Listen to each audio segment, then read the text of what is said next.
അപ്പോൾ നമുക്ക് നമ്മുടെ സാമ്പാർ പൊടി ഉണ്ടാക്കാൻ തുടങ്ങാം. ആദ്യം നമുക്ക് ഇതിന് വേണ്ടിയ സാധനങ്ങൾ എന്തൊക്കെയാണെന്ന് നോക്കാം. ഇപ്പോൾ ഞാനിവിടെ എടുത്തേക്കുന്നത് 1/4 കപ്പ് മല്ലി നന്നായിട്ട് കഴുകി വൃത്തിയാക്കി ഉണക്കി വെച്ചേക്കുന്നതാണ് 1/4 കപ്പ്.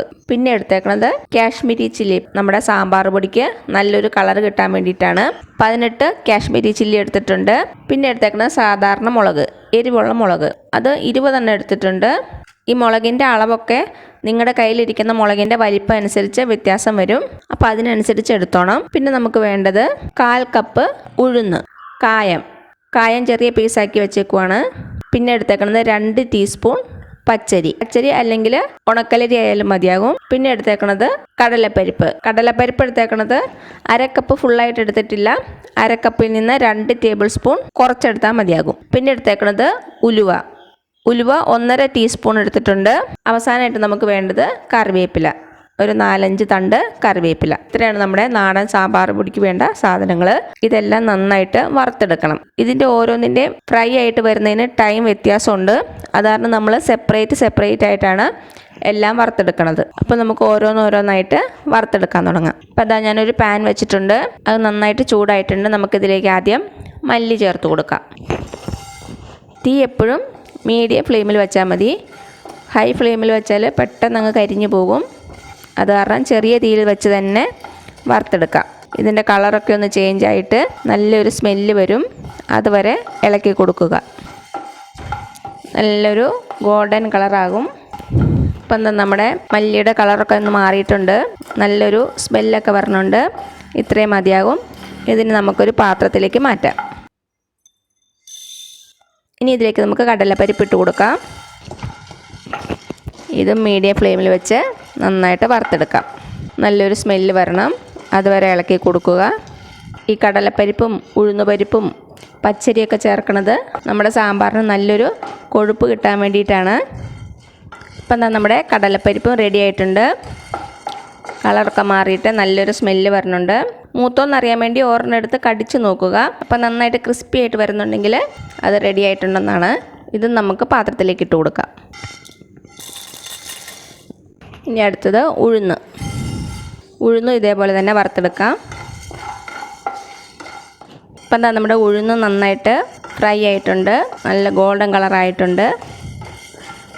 ഇത് നമുക്ക് പാത്രത്തിലേക്ക് മാറ്റാം. ഇനി അരി ഇട്ട് കൊടുക്കാം. അരി പെട്ടെന്ന് തന്നെ റെഡിയാകും. ഒന്നും കരിഞ്ഞു പോകാൻ പാടില്ല. ഇതാ നമ്മുടെ അരിയും നന്നായിട്ട് ഫ്രൈ ആയിട്ട് വന്നിട്ടുണ്ട്. പാത്രത്തിലേക്ക് മാറ്റാം. ഇനി അടുത്തത് ഉലുവ ചേർത്ത് കൊടുക്കാം. ഉലുവ നല്ലൊരു സ്മെല്ല് വരും. അതുവരെ ഫ്രൈ ചെയ്യുക. ഇതും പെട്ടെന്ന് തന്നെ റെഡിയാകും. കൈ വിടാതെ ഇളക്കി കൊടുക്കുക. ഇതാ ഉലുവ റെഡി ആയിട്ടുണ്ട്. ഇനി അടുത്തത് കാശ്മീരി ചില്ലി ചേർക്കണത് നമ്മുടെ സാമ്പാറിന് നല്ലൊരു കളർ കിട്ടാൻ വേണ്ടിയിട്ടാണ്. ഇതും എരിവുള്ള മുളകും പ്രത്യേകമായിട്ട് തന്നെ വറുത്തെടുക്കണം. ഇത് ഫ്രൈ ആകണ സമയവും എരിവുള്ള മുളക് ഫ്രൈ ആകണ സമയവും വ്യത്യാസമുണ്ട്. നമുക്കിത് ഫ്രൈ ആയ ശേഷം ഇതിൻ്റെ ഞെട്ടൊക്കെ പറിച്ച് കളയാം. ഞെട്ടി കളഞ്ഞിട്ട് ഫ്രൈ ചെയ്യുമ്പം നമ്മുടെ മുളകിൻ്റെ അകത്തുള്ള ഇതൊക്കെ നമ്മുടെ പാത്രത്തിലേക്ക് വീണ് കരിഞ്ഞു പോകാൻ സാധ്യതയുണ്ട്. അത് കാരണം വറുത്തെടുത്തിട്ട് ഞെട്ടി കളയാം. ഇതിൻ്റെ കളറൊക്കെ മാറി നന്നായിട്ടൊന്ന് വീർത്ത് വരും. അതുവരെ വറുത്തെടുക്കുക.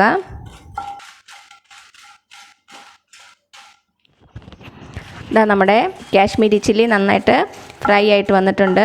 കളറൊക്കെ മാറി നന്നായിട്ട് വീർത്ത് വന്നിട്ടുണ്ട്. ഇത്രയും മതിയാകും. ഇത് നമുക്ക് നമ്മുടെ പാത്രത്തിലേക്ക് ഇട്ട് കൊടുക്കാം. എരിവുള്ള വറ്റൽമുളക് അത് ഇതേപോലെ തന്നെ വറുത്തെടുക്കുക.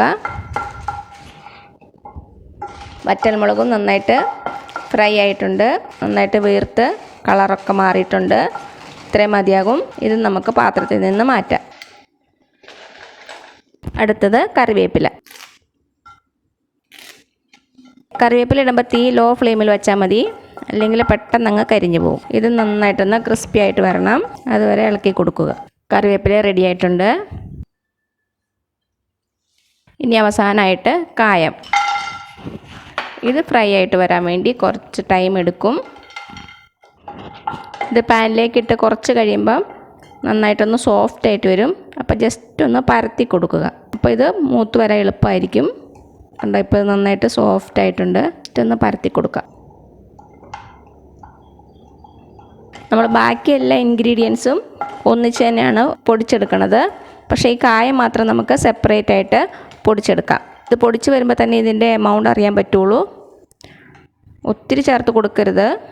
മാക്സിമം ഒരു 2 ടീസ്പൂണോളം ചേർത്താൽ മതി. ബാക്കിയുണ്ടെങ്കിൽ നമുക്ക് സൂക്ഷിച്ച് വെക്കാം.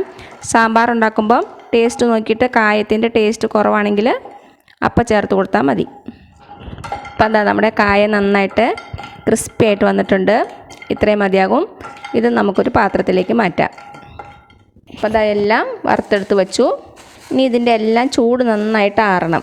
എന്നിട്ട് വേണം ഇത് പൊടിച്ചെടുക്കാൻ. ഇതെല്ലാം കൂടി ഒരുമിച്ച് പൊടിച്ചെടുക്കാം. കായം മാത്രം നമുക്ക് മിക്സിയുടെ ചെറിയ ബൗളിലിട്ട് പൊടിച്ചെടുക്കണം. ഇതിനിപ്പം നല്ല ചൂടുണ്ട്. ചൂടാറട്ടെ. എന്നിട്ട് നമുക്ക് പൊടിച്ചെടുക്കാം. ഈ മുളകിൻ്റെ ഞെട്ടിയൊക്കെ പറിച്ച് കളയാം.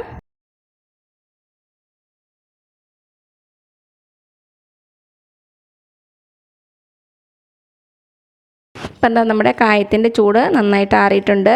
അതേപോലെ തന്നെ ഇതിൻ്റെ ചൂട് നന്നായിട്ട് ആറി. ഇനി നമുക്ക് പൊടിച്ചെടുക്കാം.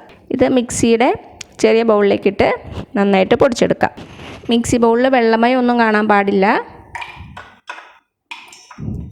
നന്നായിട്ട് തുടച്ച ശേഷം കായ ഇട്ട് നന്നായിട്ട് പൊടിച്ചെടുക്കാം. അപ്പോൾ ഞാനിത് പൊടിച്ചെടുത്തിട്ട് വരാം. ഇതാ നമ്മുടെ കായ നന്നായിട്ട് പൊടിച്ചുകൊണ്ട് വന്നിട്ടുണ്ട്. നമുക്ക് തുറന്നു നോക്കാം. ഇതാ നല്ല ഫൈനായിട്ട് പൊടിഞ്ഞ് കിട്ടിയിട്ടുണ്ട്. ഇതിവിടെ മാറ്റി വയ്ക്കാം. ഇനി ഇതെല്ലാം കൂടി മിക്സിയുടെ വലിയ ബൗളിലിട്ടിട്ട് ഒന്നായിട്ട് പൊടിച്ചെടുക്കാം. മുളക് ജസ്റ്റ് ഒന്ന് പൊട്ടിച്ചിടുന്നുണ്ട്. ബാക്കിയെല്ലാം ഇതിലേക്ക് ഇട്ട് കൊടുക്കാം. എന്നിട്ട് നന്നായിട്ട് പൊടിച്ചെടുക്കാം. ഇതാ നമ്മുടെ സാമ്പാർ പൊടി നന്നായിട്ട് പൊടിച്ചുകൊണ്ട് വന്നിട്ടുണ്ട്. കണ്ടോ, നല്ല ഫൈനായിട്ട് പൊടിഞ്ഞ് കിട്ടിയിട്ടുണ്ട്. നല്ല ഫൈനായിട്ട് പൊടിച്ചെടുക്കണം. നിങ്ങൾക്ക് വേണമെങ്കിൽ ഒരു അരിപ്പയിലൂടെ അരിച്ചെടുക്കാവുന്നതേ ഉള്ളൂ. അപ്പോൾ നല്ല ഫൈനായിട്ടുള്ള സാമ്പാർ പൊടി നമുക്ക് കിട്ടും. ഇനി ഇതിലേക്ക് നമുക്ക് കായപ്പൊടിയും കൂടെ ചേർത്ത് കൊടുക്കാം. ഞാനിപ്പോൾ ഈ ചെറിയ സ്പൂണിന് 2 സ്പൂണ് ഇട്ടിട്ടുണ്ട്. ബാക്കി ഇതാ ഇത്രയും കൂടെ ഉണ്ട് കേട്ടോ. ഇത് ഞാൻ മാറ്റി വയ്ക്കുവാണ്. സാമ്പാർ ഉണ്ടാക്കുമ്പോൾ കായത്തിൻ്റെ സ്മെല്ല് കുറവാണെങ്കിൽ നമുക്ക് അപ്പം ചേർത്ത് കൊടുക്കാം. അതുമല്ലെങ്കിൽ ഒരു പ്രാവശ്യം സാമ്പാർ ഉണ്ടാക്കി നോക്കിയിട്ട് എന്താണ് കുറവ് അതിനനുസരിച്ച് നമുക്ക് ചേർത്ത് കൊടുക്കാം. കായത്തിൻ്റെ ടേസ്റ്റ് കുറവാണെങ്കിൽ കായപ്പൊടി ചേർത്ത് കൊടുക്കാം. ഉലുവയുടെ ടേസ്റ്റ് കുറവാണെങ്കിൽ ഉലുവ വറുത്ത് പൊടിച്ച് അത് ചേർത്ത് കൊടുക്കാം. അപ്പോൾ കായം കൂടെ ഇട്ടിട്ട് നമുക്ക് ജസ്റ്റ് ഒന്ന് കറക്കിയെടുക്കാം. എല്ലാം കൂടി നന്നായിട്ടൊന്ന് യോജിച്ച് വരാൻ വേണ്ടിയിട്ട്. അപ്പോൾ എല്ലാം കൂടി നന്നായിട്ടൊന്ന് കറക്കിയെടുത്തു. നമുക്കൊരു പാത്രത്തിലേക്ക് ഇട്ട് കൊടുക്കാം. അപ്പോൾ അത് ഇത്രയേ ഉള്ളൂ നമ്മുടെ ഹോം മെയ്ഡ് സാമ്പാർ പൊടി. നമ്മൾ കടയിൽ നിന്ന് വാങ്ങിക്കുന്ന സാമ്പാർ പൊടിയൊക്കെ കഴിഞ്ഞും നല്ല ടേസ്റ്റും നല്ല മണവും നമ്മൾ വീട്ടിൽ തന്നെ ഉണ്ടാക്കുന്ന സാമ്പാർ പൊടിക്കാണ്. അപ്പോൾ ഇനി ഓണമൊക്കെ അല്ലേ വരണത്, എല്ലാവരും സാമ്പാറൊക്കെ ഉണ്ടാക്കുമല്ലോ. അപ്പോൾ നമ്മുടെ ഹോം മെയ്ഡ് സാമ്പാർ പൊടി വെച്ച് ട്രൈ ചെയ്ത് നോക്കുക. ഇതിന് നമുക്കൊരു ഗ്ലാസ് ബോട്ടിലിൽ അടച്ച് സൂക്ഷിക്കാം. നമ്മൾ എണ്ണയൊന്നും ചേർക്കാത്ത കാരണം കുറേ നാളിത് കേടാകാതിരിക്കും. അപ്പോൾ ഇതുണ്ടാക്കി നോക്കിയിട്ട് അഭിപ്രായങ്ങളൊന്നും അറിയിക്കാൻ മറക്കരുത്.